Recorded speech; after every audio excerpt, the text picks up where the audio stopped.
Rajim, Bismillahirrahmanirrahim. Assalamu alaikum and a very warm welcome to World This Morning. I am your host Hajra Satti and I am joined by my wonderful co-host who happens to be Fahim Bangesh. Assalamu alaikum Fahim, and how are you doing on this fine Wednesday morning in Islamabad? Walaikum assalam Hajra. I'm very well, thank you very much. And well, today I'm really happy because Hajra, we are discussing a topic today that is very close to my heart. That's very true. That's very true. But we will definitely kickstart that conversation. But before developing that, so I have a question in mind. And I also had a question for you. Okay. Yeah, but go ahead. So if you were to given an opportunity, which are the two? So you have to choose one political personality and. Or rather two political personalities who are not today in the world, or maybe in the world, you want to meet, and why?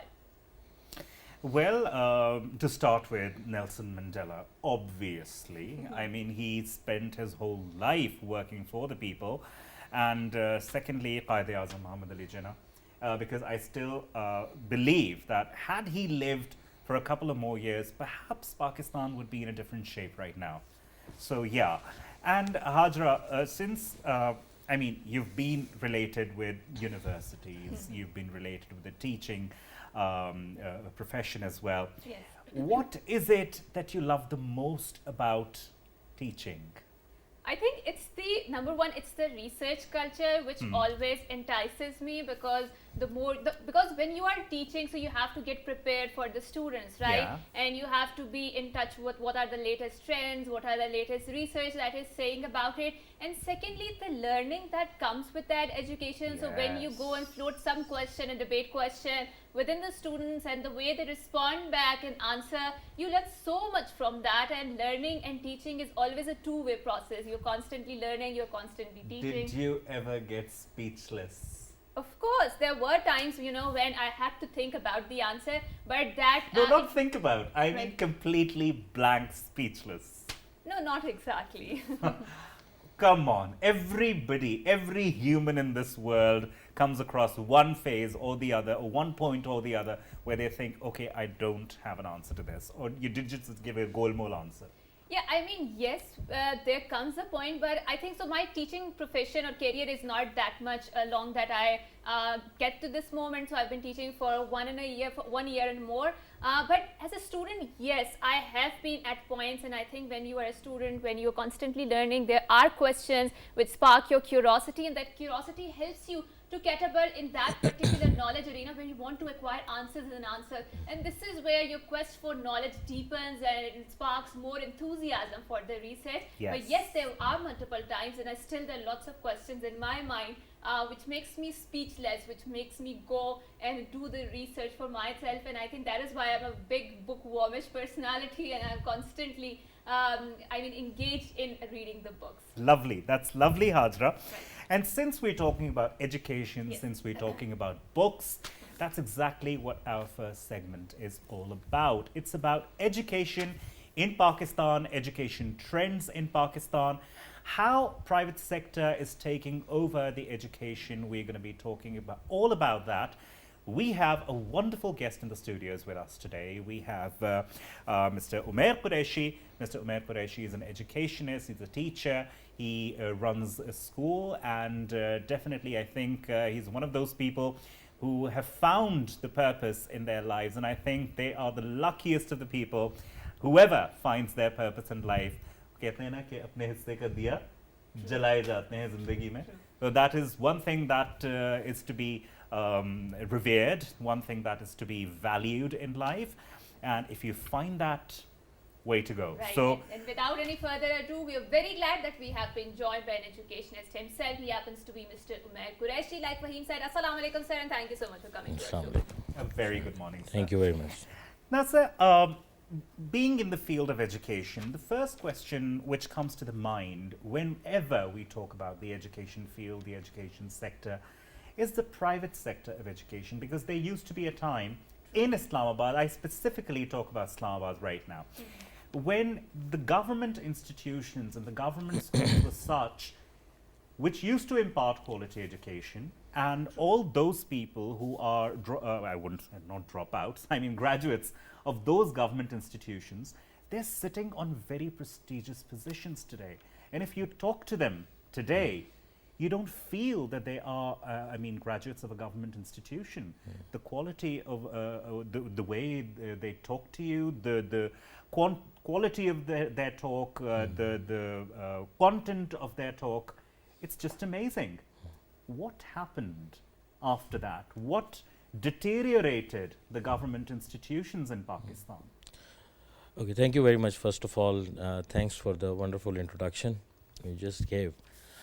Two things. If we start right from early 60s, if you see the society, being an educationist is not about teaching only. It's about, keeping your finger on the pulse of the society, where the society is moving on. So what we observed, there is a deterioration not in one field. There is deterioration in everything, especially in literature. True. So back in 70s, back in 80s, we had wonderful literary people like Amjad Islamjad, Ahmad Nadeem Kasmi. We had, the gems. At that time, the government schools and the public universities were imparting a lot. Today, the people who are sitting at the key positions in the bureaucracy, in armed forces, everywhere, they are actually the graduates of the public schools. That's Yeah. true. So what happened actually? It's the same thing which we observe in so-called the industry, and that is what we observe. What happened when the state did not take care of clean water? Earlier, when I was a child, we used to drink tap water. Tap water, yes. But when we grew up, today we have the mineral water. Why? Because when the state went into negligence, when showed negligence in tap water, in clean tap water, the private industry take it up. So same happened in education sector. Gradually, when literature eroded from the society, and there are hundreds of factors, it's not a single factor which is working. The maturity of the nation, the maturity of the people who are actually in the education field, in the education sector, the quality actually started deteriorating. So at the same time, the private sector invaded. Now, it's about the basic law of the industry. Every that thing is sold which is in demand. Yeah. So the demand was of high quality, because at the same time when the quality was deteriorating, the other countries were improving a lot. So technology was improving, literature was improving, there were new areas which were introduced, but at the same time we were going on the back foot. So the private sector jumped in and took a major overwhelming volume of the total education sector. In America, only 10% hardly, I think it's now 8%, is the private sector. In Pakistan, it's more than 40%. But sir, we've seen, like, with specifically when I talk about Pakistan, so there's a concerted effort by our state, because the educational reforms, the conversations regarding the educational reforms are always there. And there is an effort by the state to improve the quality of the education. So for example, one of the steps that they undertook was single national curriculum, and it has been going on under the different governments, right? So what are, as being an educationist, what are some of the missing links or gaps do you feel are there in the SNC, and how do you evaluate this entire, an effort by the government? Because in the days to come, obviously after 10 years or maybe 15 years, we are going to reap the benefits of a single national curriculum, right? But right now, what are some of the missing links in And that? obviously the spirit of the single national curriculum was very noble. So do you think that spirit is still alive, or is it being led Implemented, in the right? proper manner? Fine ideas and slogans are always very noble. It comes, but the results are observed when they come in practice. So take the education sector as a complete body. Right. If you focus only on your right arm and you ignore the left arm, then fine, this right arm will be shining and very good and very muscular and everything, but you are losing other body part. Yes. So the first factor that we needed for reforms, the reforms are done by the government and it is done through the legislation. Now the legislative bodies needed a consistency. So democracy had to continue in consistency. Now, when there are shifting in the rules of the government, in the approaches of the government, so not every government actually had a long-sighted vision. they couldn't forecast that what will be the world after 40 years or 50 years. So when you are going for the reforms and legislation, you actually set the directions of the government. Now coming to the single national curriculum, it's based on equality. Yes. It's not based on equity. So there is a huge difference. The world has transformed its practices from equality to equity. True. The one which needs more resources and more knowledge and more support is getting the same amount of resources and support which an elite class is actually getting. So single national curriculum in essence is a good effort. I am fully with it, but it is a problem when it is coming to the implementation. Right. How to implement it? Because the implementation is not done by the policymakers. Implementation is not done by the politicians. Implementation is done by the teachers. Teachers themselves. That is the most important thing. So the very first question, I quote the example of Obama's one policy, and that was to take the educators on board. So now here I would like to add one suggestion. I mean, educators were taken on board. We've seen that Yeah, there was they concerted were. efforts. Yes. But these most of the educators were from the private sector, Right. and they were there as well. Yes, the government people were sitting there as well. But what I felt, there was a gap. Right. And now, whatever happened, we had a document. We previously had a national curriculum. You know, interesting thing is, I had trained more than 6,000 teachers across Pakistan. I see. I have seen teachers and I asked them, have you seen the national curriculum? Before this single national curriculum document appeared in front of the nation, I did ask the people, have you seen the national curriculum? They say, yes, we have seen the textbook. So people didn't know that national curriculum was a document which was actually made in 2016. And previously it was made by the regime of General Musharraf. But people didn't know about it. Now, when we talk about the foreign curricula, they are actually a document, and the teacher is given the document, and they can select their own textbooks. Yes, I agree that someone in Balochistan or in the remote areas may not have those resources that they can buy the expensive books. Right. But we cannot completely snatch the power of thinking from the teachers. Now, the teachers were under-trained. Teachers need a lot of professional development. That is why it will take time. It was a good initiative, but bringing it in its true essence will take another 20 years. So like Hajra said, perhaps in the longer run it would be beneficial for the entire nation. Also, sir, despite 40+% of privatization in the educational institutions, the quality is still deteriorating. We don't see an improvement there. Okay, the reason for privatization is perhaps the parents, they demand a better environment, they demand better teachers, better facilities, but what are they actually gaining from it? Okay, so the private sector actually came in this country in 1978. The major two-stream schools opened, and they started actively bringing, international training programs to the teachers. Later, what happened? Again, we need to understand this is industry, and this is market, and this is competition. So, two approaches were very actively addressed by the schools and the colleges. Number one, the hunger for the grades. Everyone wants first position. Yeah. Everyone wants, some ranking. Now that is something to be sold. So eventually, after 2003 and 4, the private sector actually entered in a race of this getting grades. Now there is another issue with this overall sector. We invent the shortcuts. And we invented successfully the shortcuts of O and A level stream. We used the past papers and everything, and we brought back the private sector to the same level where the government sector was suffering.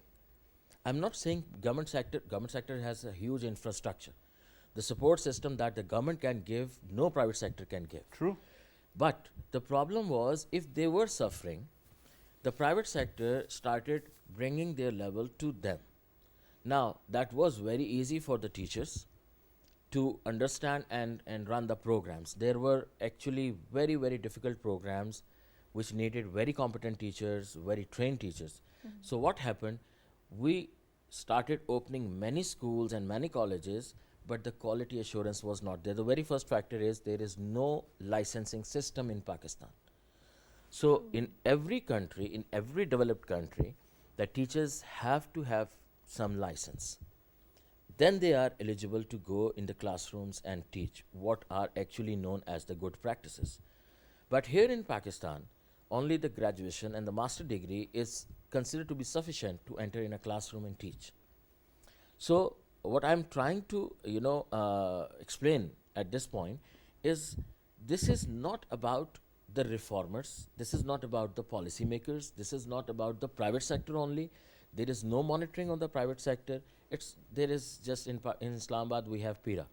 PIRA monitors that this school has certain regulations, this much number of books are there, this is the safety precautions and everything. Yes, But and I think now let's carry forward this conversation because of the paucity of the time. So we want to cover a good amount of space for the education reform. So one of the things that I do feel in education reform is the critical thinking. Sure. And a lot of jobs that now Absolutely. we are having will become redundant in, let's say, 5 years, 10 years, or maybe 15 years, right? Because of the AI, because of the technology, and because of, and lots of jobs will be, new jobs will be created which are not existent now, right? True. So how can we inculcate critical thinking into the students and equip them with this very fastly changing world of the 21st century? Because obviously when they grow up, they will get the skills, they will get the jobs, or they would want to do the jobs which are more relevant to that age, right? And critical thinking is very important. So how Because, do sir, I do remember back in the 90s, the Western and the American British schools, they were already inculcating critical thinking in their Yeah. pupils,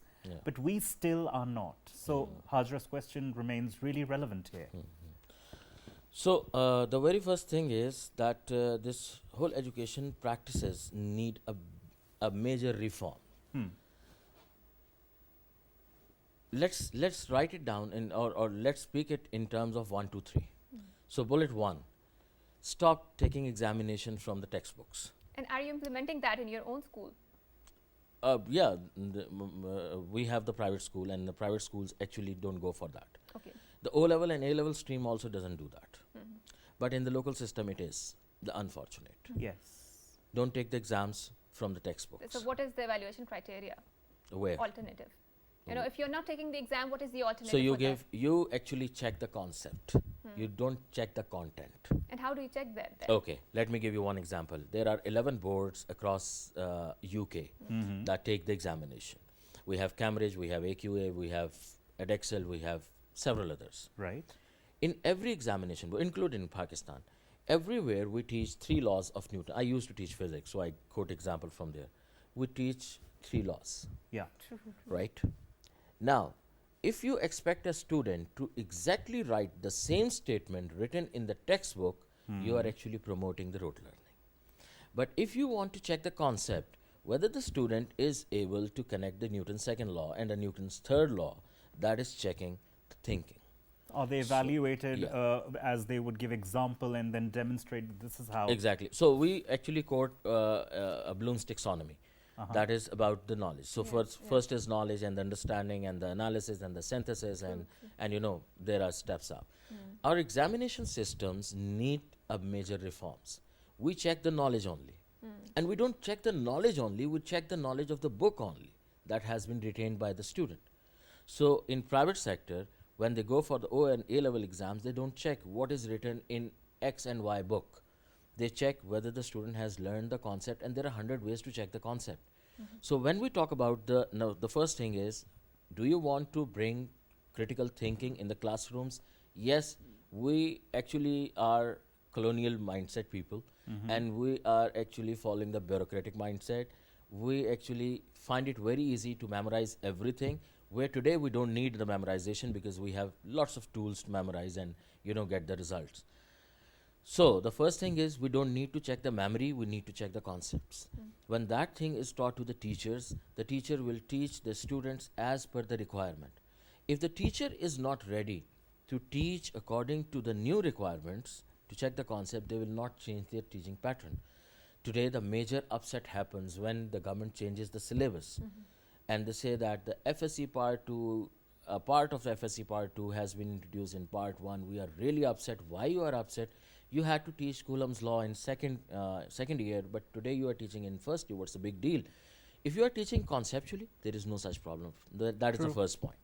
Second thing is, you should introduce exits at different levels.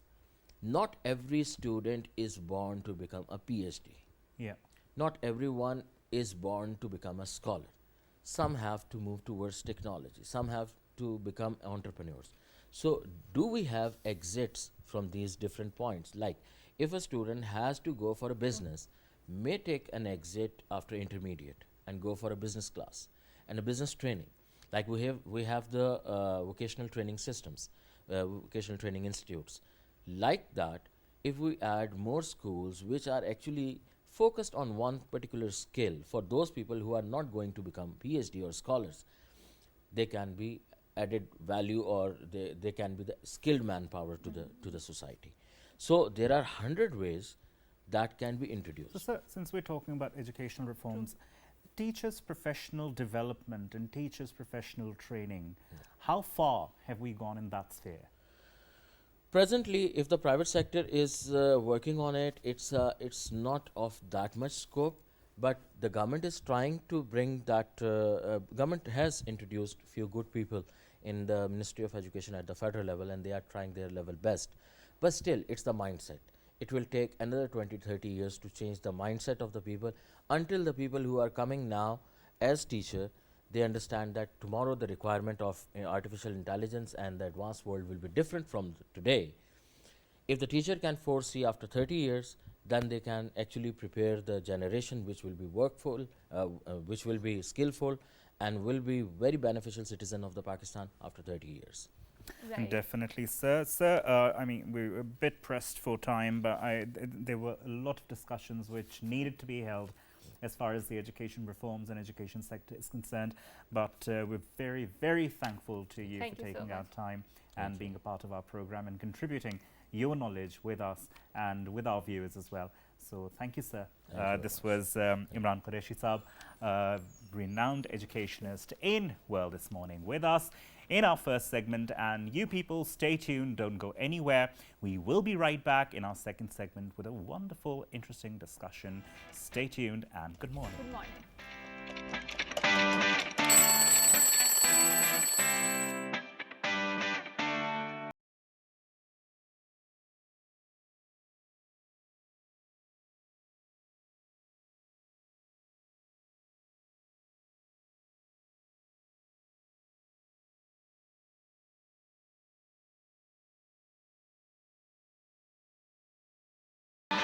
Welcome back, and today happens to be 8th of May. It is the World Thalassaemia Day, and the theme of this year of the World Thalassaemia Day is Empowering Life, Embracing Progress, Equitable and Accessible Thalassaemia Treatment for All.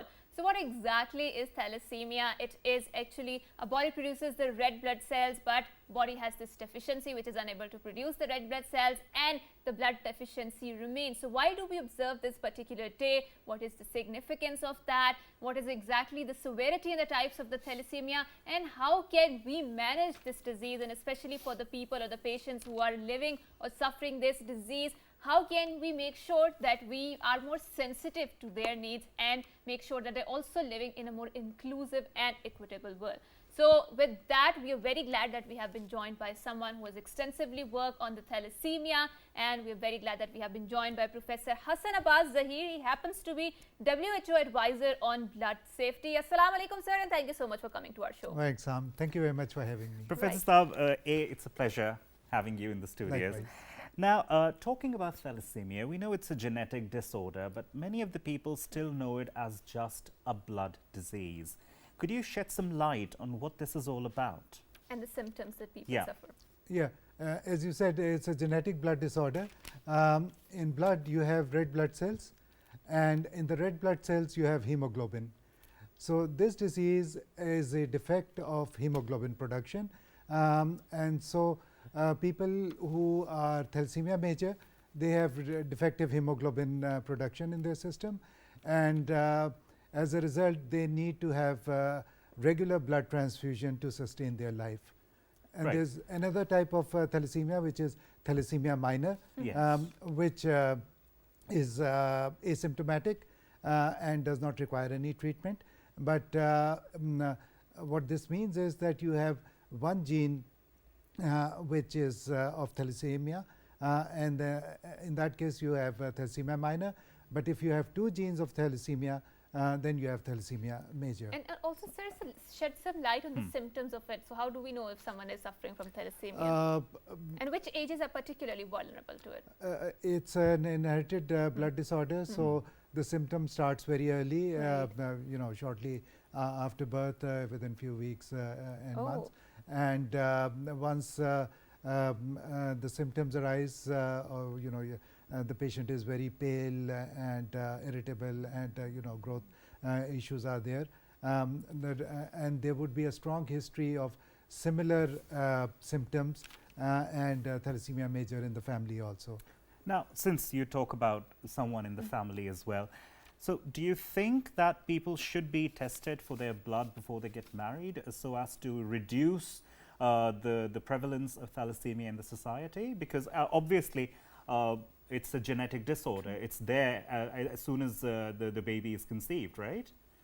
And secondly, is there any way to deduce if the fetus has it or not? For example, the translucency test, or for example, the body anatomy test during pregnancy. So, yeah, as you said, the problem is there as soon as the fetus is conceived. right.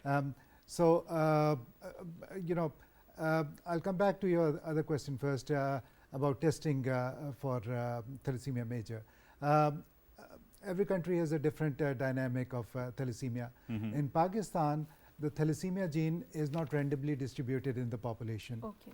It is present in the affected families and communities. So it does not make sense to have mass screening for thalassaemia. I see.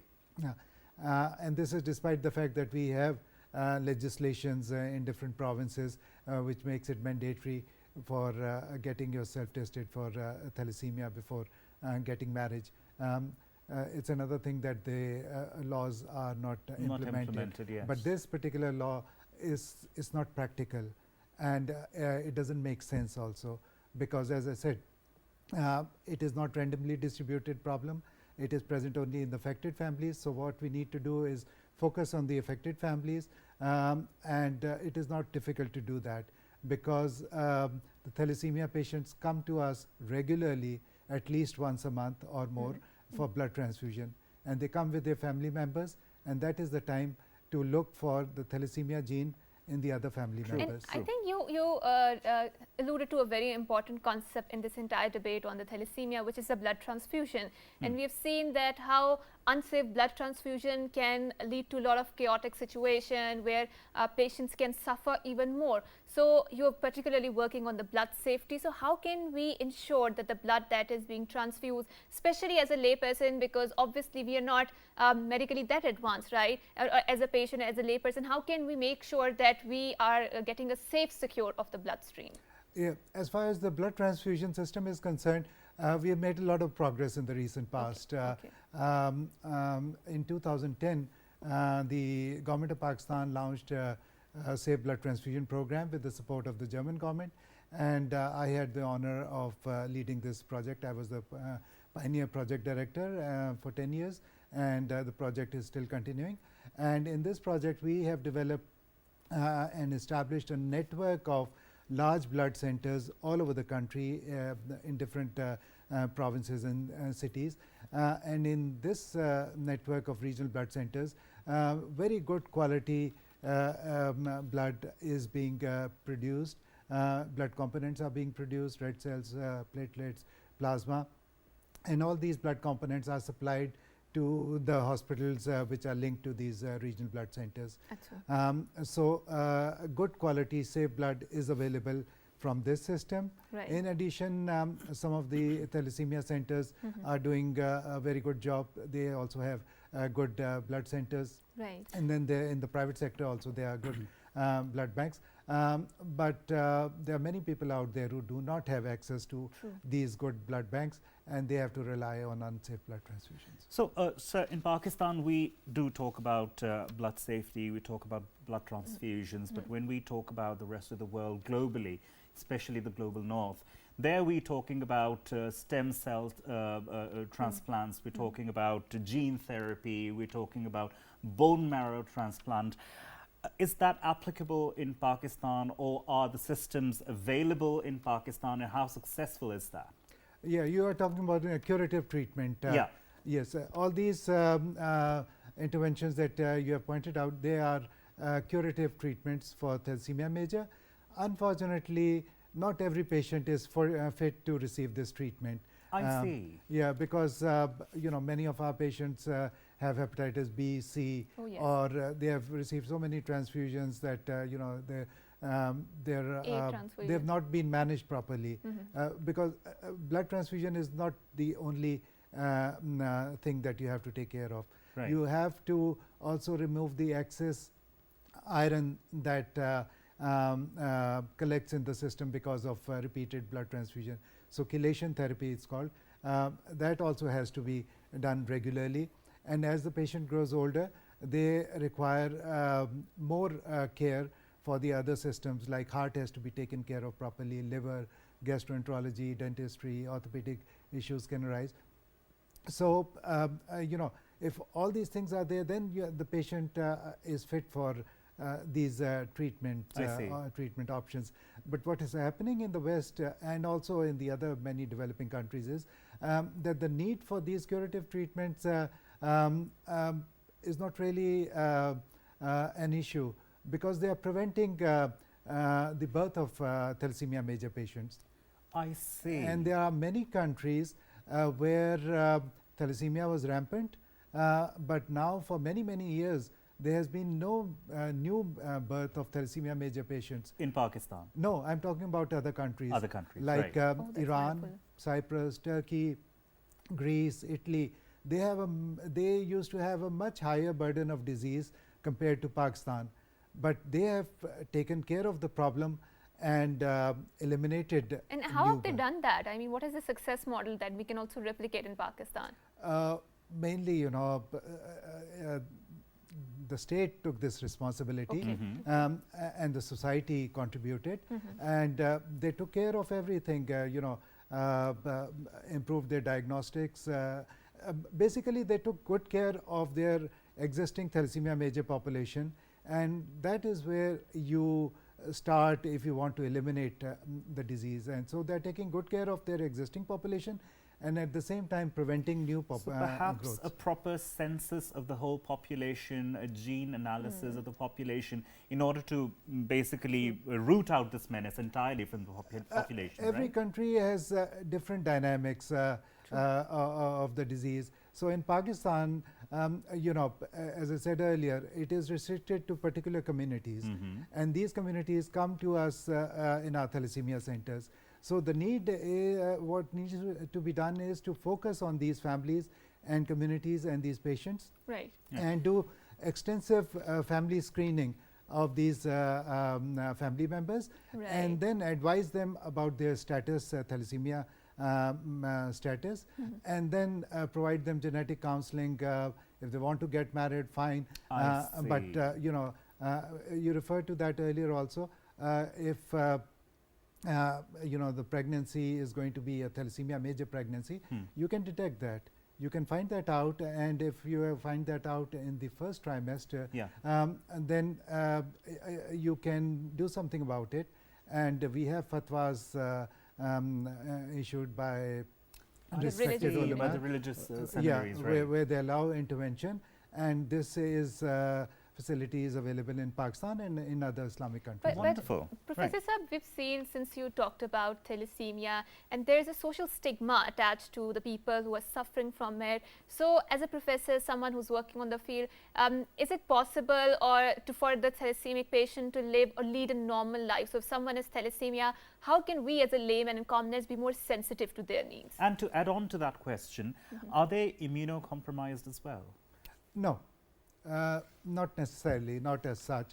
But coming back to your first question about stigma discrimination, in Pakistan, you can easily, at least I can easily tell from a distance whether the person is thalassemia major or not.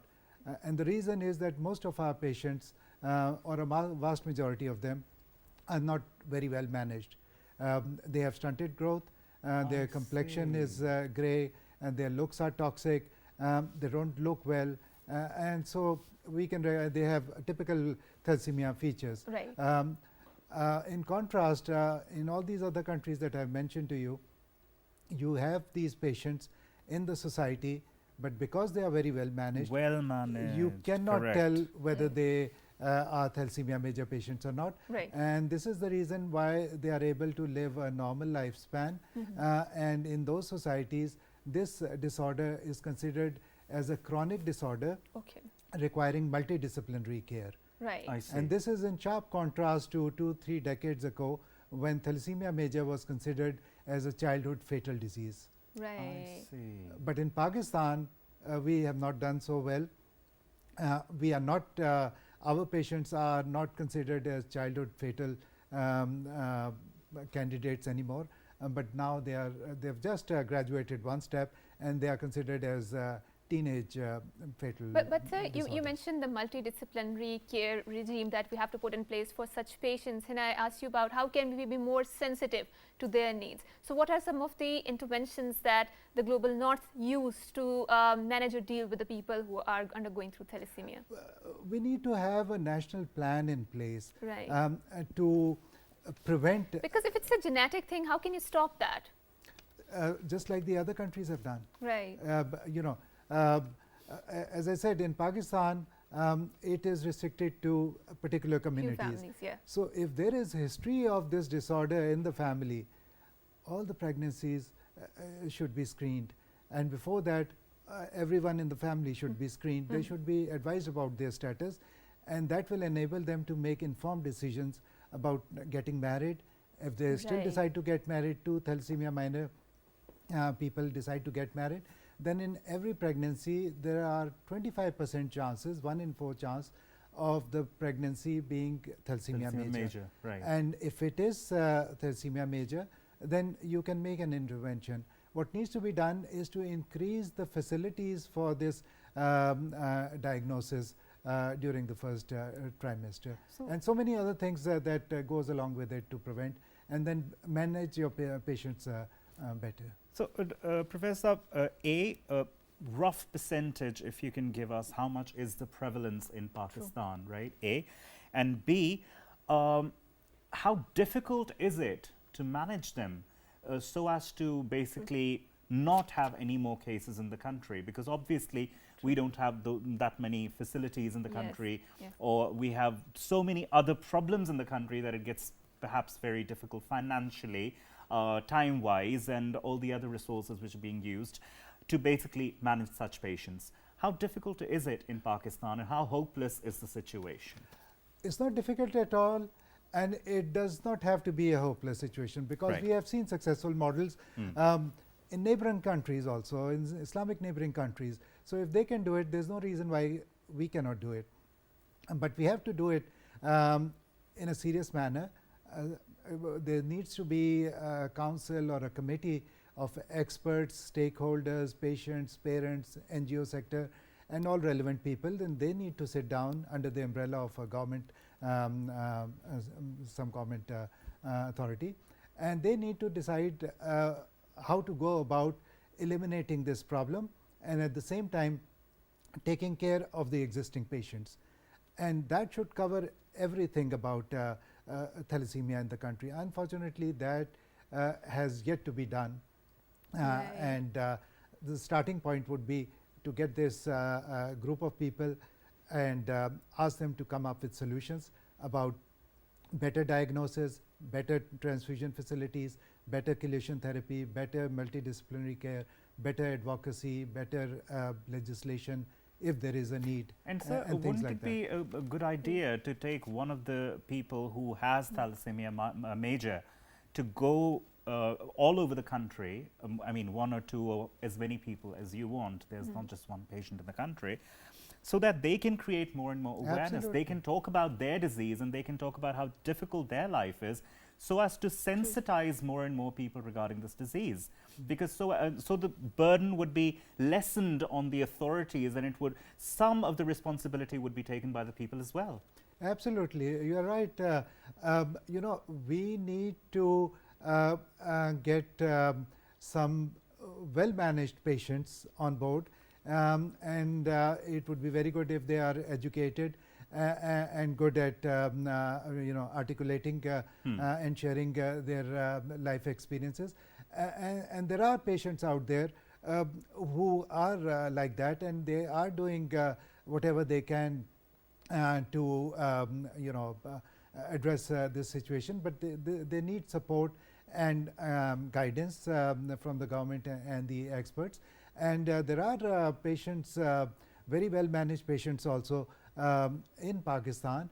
And what we need to do, and especially the media has an important role to play here, they need to project these well managed patients to motivate the other patients and Inform the support government groups and perhaps. the system, Yeah. that, you know, if these well managed patients are there and they are existing in the same system, why can't other patients also be similarly managed? True. And you know, in the other countries there are patients who are very well managed, and especially from the Pakistan community in UK, thalassemia has been transported or exported to UK also when people from here migrated there. Right. And you have thalassemia major patients in UK. I met them, and you know, their close family members know that they are thalassemia major, but the rest of the extended family are not even aware that they have thalassemia major.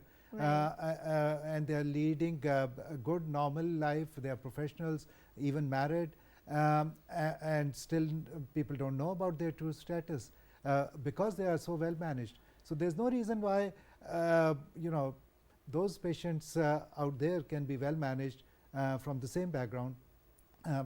We can also do that. Right, yeah. sir. And one last question before we wrap up the segment. And because of the paucity of the time, so what is the message that you would like to roll out to the people who are out there, especially on the 8th of May, which happens to be World Thalassemia Day? Thalassemia This Day, is your yes. camera. Please go ahead.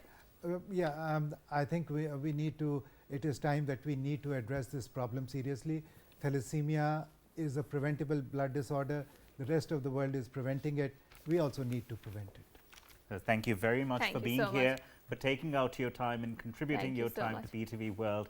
This was Professor Hassan Abbas Zahid, WHO advisor on blood safety, talking about thalassemia on World Thalassemia Day today. I hope you guys learn a thing or two, because we did.